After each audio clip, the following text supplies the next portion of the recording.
All right, welcome back to the KFYR Plus News Desk. And November is Lung Cancer Awareness Month. Today, we're joined by Dr. Azam Fararki, an medical oncologist, and Deborah, a patient living with stage 4 lung cancer. They're going to share how personalized care and shared decision making transform now Deborah's treatment journey and the outlook on life. Thank you both for being with us today. Thank you, Jay. Thanks for having us.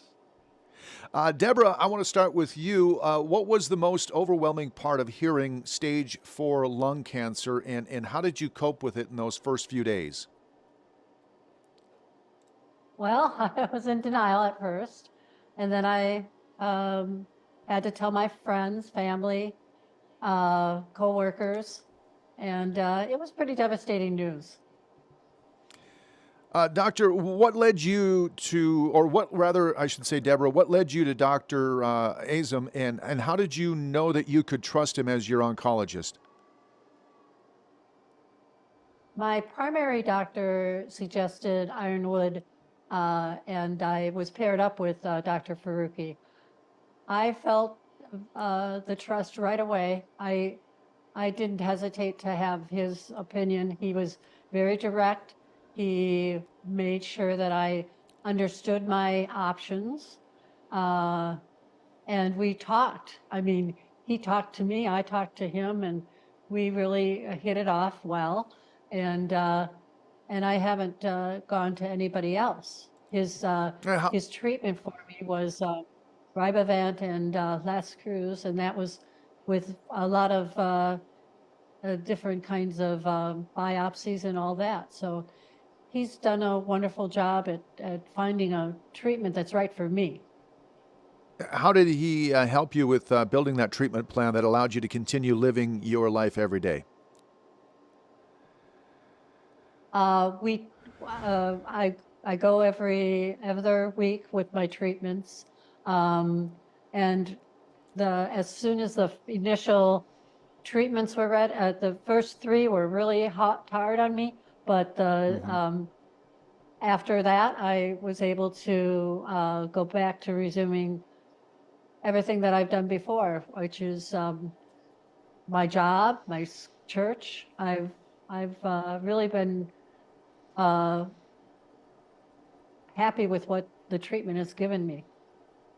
Dr. Faruqi, what makes the EGFR positive and the NSL or CLC different from other lung cancers? Yeah, great question, Jay. And again, thanks for having us. We're working with Johnson & Johnson to raise awareness for that exact question. So, EGFR positive lung cancer is a very rare subset, and it's very common in non-smokers. So that's one of the things that make it unique. Like in Deborah's case, we have people who never smoked a day in their life. They get diagnosed with lung cancer, and there's no explanation why. We now have an idea it's because of this mutation. And why it's so important is because we now have targeted treatments that can address the EGFR mutation. Now, in Deborah's case, she received a combination called Rybrevant and Lascluze. There are other medications out there too. But the idea behind that is that we're trying to personalize and individualize the plan to that patient and their cancer specifically. And when we do that, we generally see better outcomes with also a better quality of life. Now, I should say all medications have side effects. And so, these two are no different. So we counsel them on side effects, make sure they understand the risks and benefits.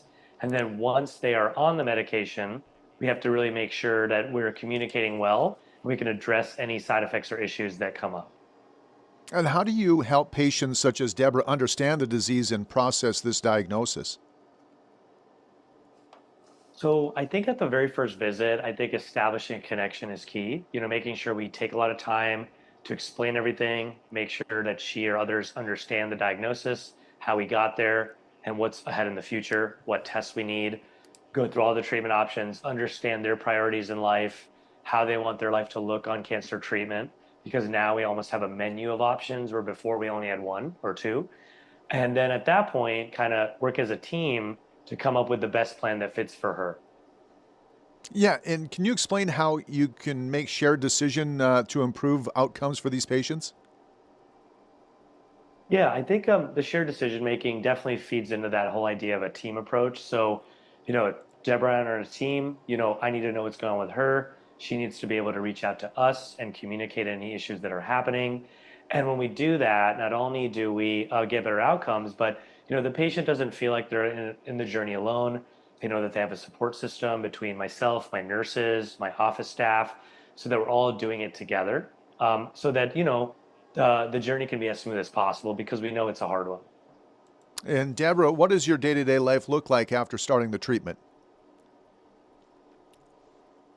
Well, yeah, it hasn't really changed much. I look forward to my days that I go to treatment because it's my day that I'm see the nurses and get to know them again. And but the next day I'm back to work. I love what I do, so I go back to work. I'm not even tired the next day. So How would you like the your right fit for story to me. change? How would you like your story to change perceptions of lung cancer, Deborah? There is hope for those that have stage 4, and that like it was stated earlier, I am not a smoker. I have not smoked ever, so it's important to go to your primary care doctor if you're not feeling 100%, and get checked out and see if there's something else wrong. So that's what I'd like. That's why I'm here. I'm here to tell that a lot of people think that lung cancer is just a smoker's issue, and it's not. It's for us that don't smoke. So And finally, Dr. Faruqi, what should patients know about managing their treatment? What advice would you give to patients who feel unsure about speaking up? Yeah, I think the biggest advice is that, to make sure that, you are communicating what you're going through with your doctors. And so the idea there is that, you have a voice, we want to hear it. We have a motto in our clinic, don't suffer in silence. So if you're on a treatment and you're having side effects, we really want to know so we can help you through it. Because a lot of the side effects are easier to manage when we know right away. The last thing we'll leave you guys with is if you want more information, you can go to rybrevent.com, where you can find side effect information, other information about the drug combination, whether or not it's a fit versus another option for you. And ultimately, it's important to take that back to your healthcare provider and figure out what the best fit from their perspective is and decide together. And Dr. Faruqi, Deborah, thank you both so much for being here. thank you, Thanks Jay. for having us. You got it. All right, quick break here at the news desk. We'll be right back here on KFYR Plus.